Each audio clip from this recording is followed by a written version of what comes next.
I am Ray, and no matter what happens in your life, you can always be at peace. And here's how. You see, last night I was meditating, and my thoughts were going all over the place. Every few seconds I was distracted by something else. And I thought, I should probably meditate more.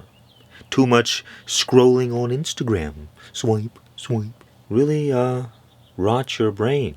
Now, if I was a normal person, I might be like, I really need to meditate more. This sucks. I don't like having all of these thoughts. I don't like having my attention being pulled all over the place. And it would be frustrating. And I wouldn't have any peace.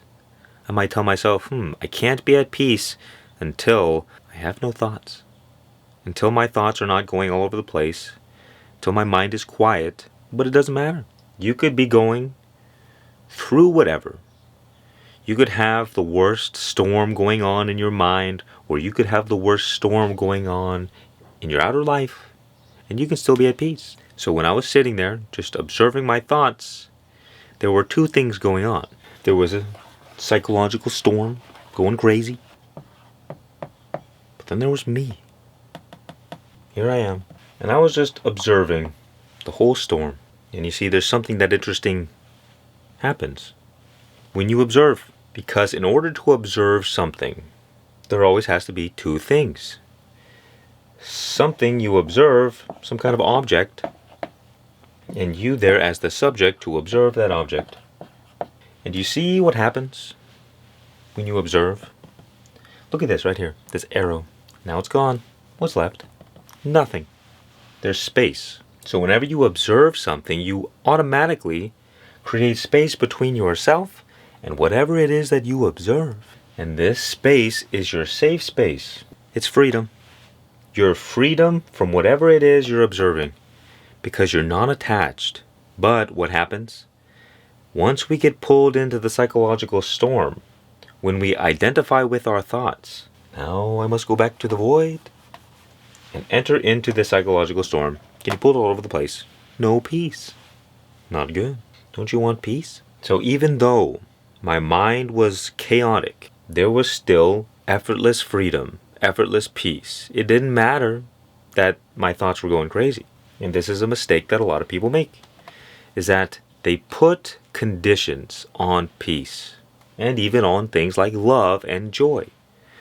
I won't feel love until I get love. Somebody's got to love me. Or I can't have peace until everything's perfectly okay. You try to control your environment, make sure everything is going according to plan. As long as everything's going according to plan, it's all good. It's not all good. What are you doing? You cannot put conditions on these things. Because the moment you put conditions on your peace, or love or joy, you will always be a slave to your outer environment, or your inner environment, your circumstances. You do not want to allow your circumstances to dictate how you feel. And yet, that's how most people live their life.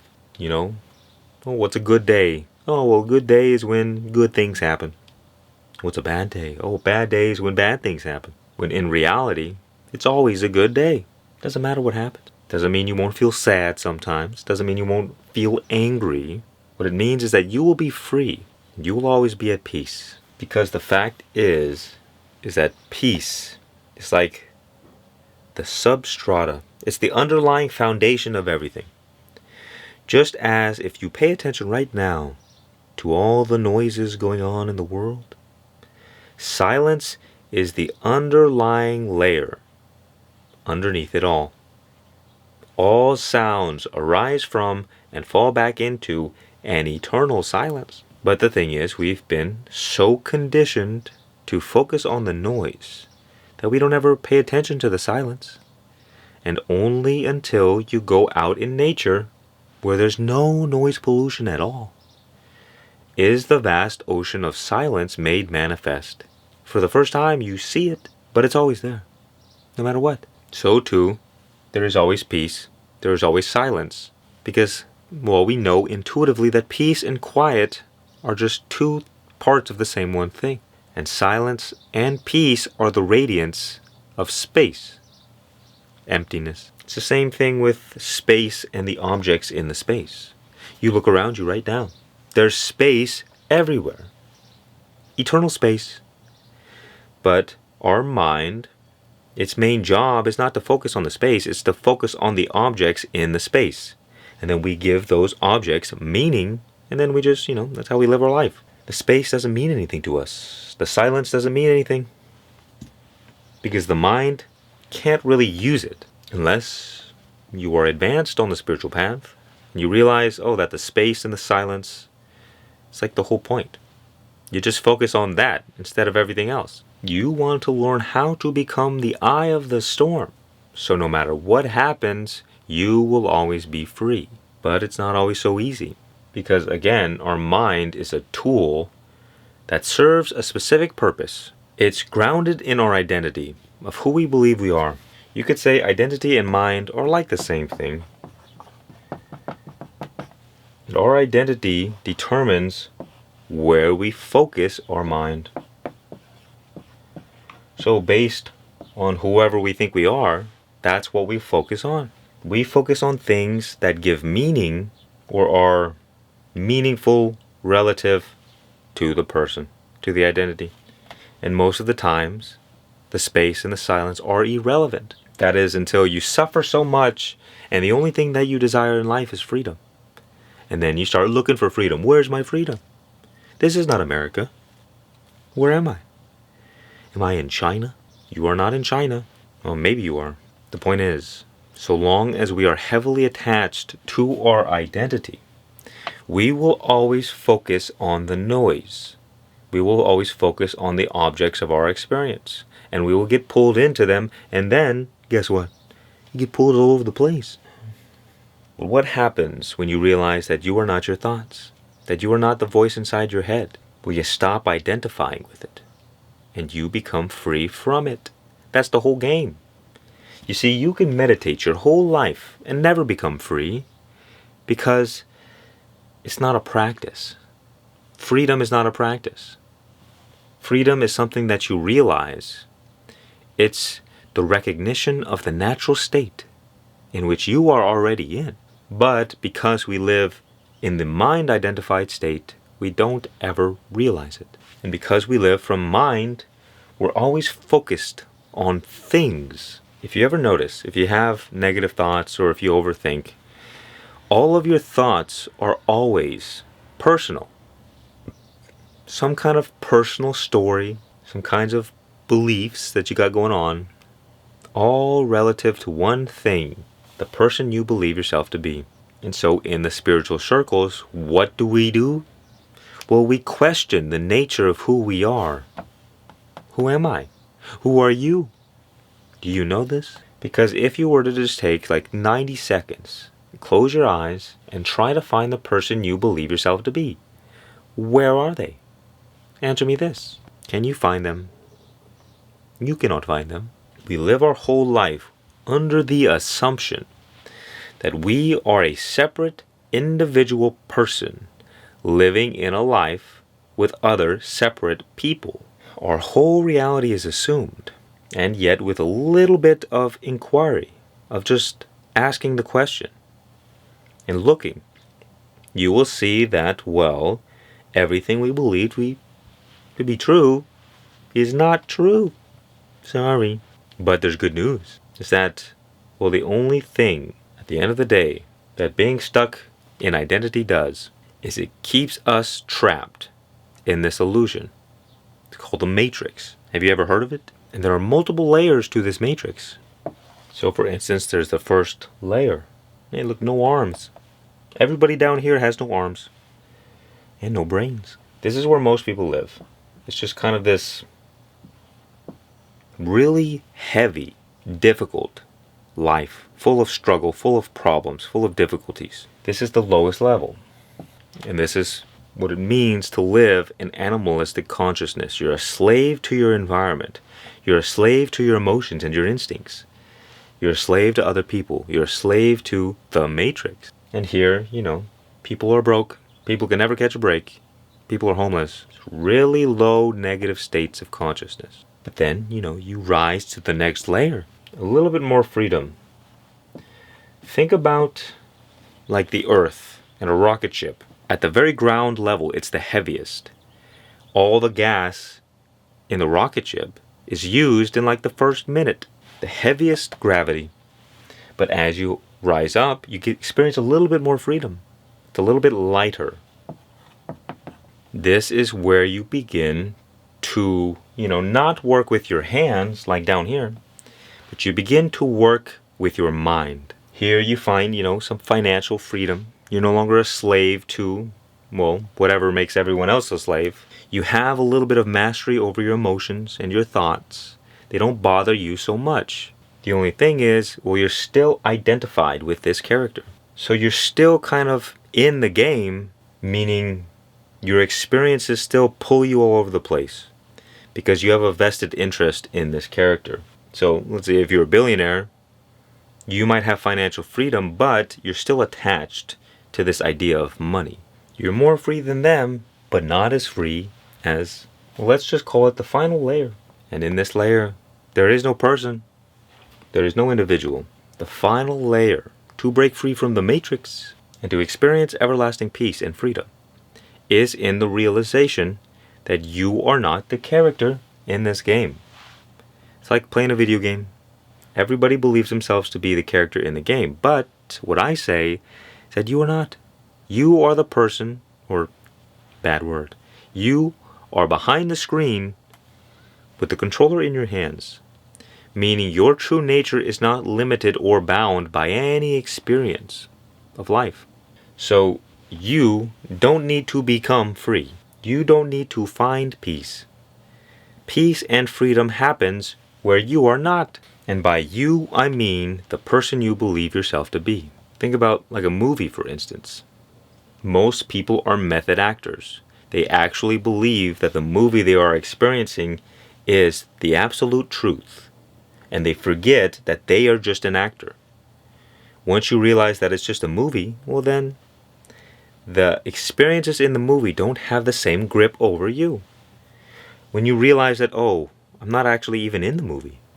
I am the one in the movie theater watching. Therefore, the experiences on the screen, they don't pull you all over the place. But what happens is that, in this life, we get hypnotized into believing that we are in the movie. And we forget that there is even a movie theater. Or we get so hypnotized that we are the character in the game that we forget that we are behind the screen. And this is what the power of observation allows you to realize. It allows you to disidentify with your experiences, with your thoughts. Because if you are observing something, then who is the one that is observing? Find the answer to this, and you break free. The fact is that freedom, peace, love, joy, abundance, it's already the default state. But there's all of this conditioning, all of these layers on top of it that prevent us from being immersed in it. There is this sense of separation that is created through the mind, through the identity. And here's what happens. It's that, we're pretty much just stuck in this illusion, so-called. Let's just assume that we're trapped in the matrix. So we spend our life trying to escape, rising on up. And then eventually, if you find the spiritual path, you'll, at the end of it, realize that, you as a separate individual do not actually exist, but you are the divine essence of God, the same one consciousness that pervades all things, that everything in existence is simply one divine intelligence evolving itself through an infinite array of different forms. And we identify with the forms.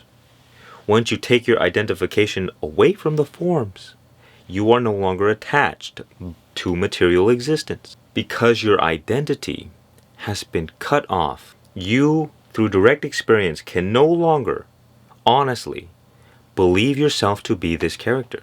It doesn't make any sense anymore. But, the character lives on. You're still playing the game. But this time, you're playing the game of life from absolute freedom, and you experience peace behind every experience. So much experience. And that, to me, is how the game of life was meant to be played. Because if you're a slave, life isn't always that fun. You're getting pulled all over the place, ups and downs, and, suffering all the time, but it's not necessary. And the great news is that this awakening can happen in an instant. Because the truth is that you are already here. You are the source of peace, love, joy, abundance. So you can't get these things.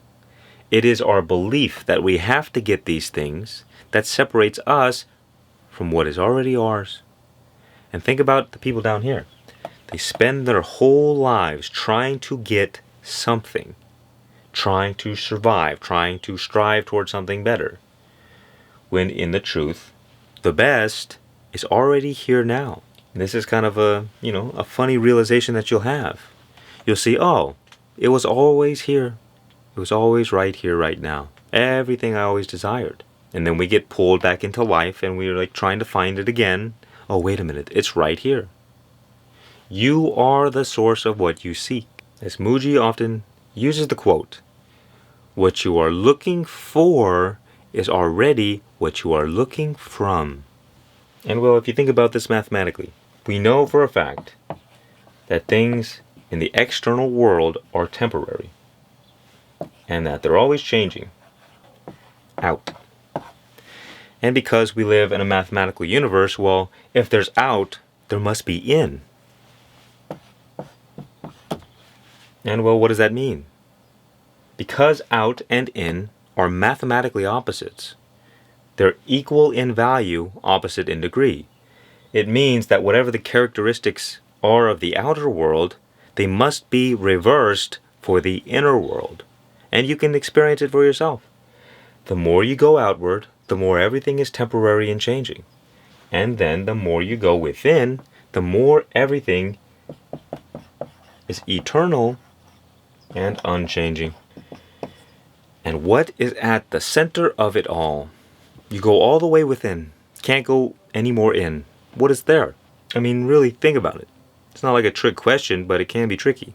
At the innermost core of your being, of everything, what is there? Well, it can only be one thing. It can only be you. What else could it be? I mean, think about it. Take the observing practice again. Everything that you observe is a changing experience. Your thoughts are changing, your body's changing, your personality, your identity, everything is a changing experience. From the moment you're born until the moment you die. Nothing but changing experiences. But what is the one thing that is unchanging? What is the common denominator underlying every changing experience? Well, it must be you. Because you're always there, are you not? Once you realize yourself as the unchanging, you intuitively understand that you are eternal, and the fear of death leaves you. You are essentially merging back to oneness with God, even though God is the true nature of what you are. But we, living in this illusion of our experiences, dissolve this illusion more and more and more. And when the illusion falls away, what is left? The truth. I mean, think about what Christ said. Christ said the kingdom of God is within you. But is there anything in you that is separate from you? If it is in you, it must also be you. Unless I'm missing something. You are already one with God. You are already in heaven. You're only dreaming that you're not, because of your belief in this identity. Because the truth is, we all one, and the mind creates the illusion of separation. So we live our lives as separate individuals, not realizing that it's just not true. You look at me and you say, hey, that's a person. That's another human being living their life. And we just assume it to be true. We believe it. And yet we are all made up out of the same stardust. Everything on the earth, the dogs and the trees and the birds and the fish and the people and the ducks and the bees, all the same one stuff. And so you can see how, through your direct experience, you perceive yourself to be a separate individual. Until that illusion dissolves, you'll always be stuck in separation. You'll always be a slave to your changing experiences. Because your identity will give meaning to your changing experiences and you will judge things as good, as bad, as right, as wrong, and you'll be on a roller coaster, going up and down and up and down and up and down. Oh, I did something wrong, I made a mistake. Or this person did something wrong, and now I'm going to beat them up. And yet underneath it all is perfection. And that perfection is you.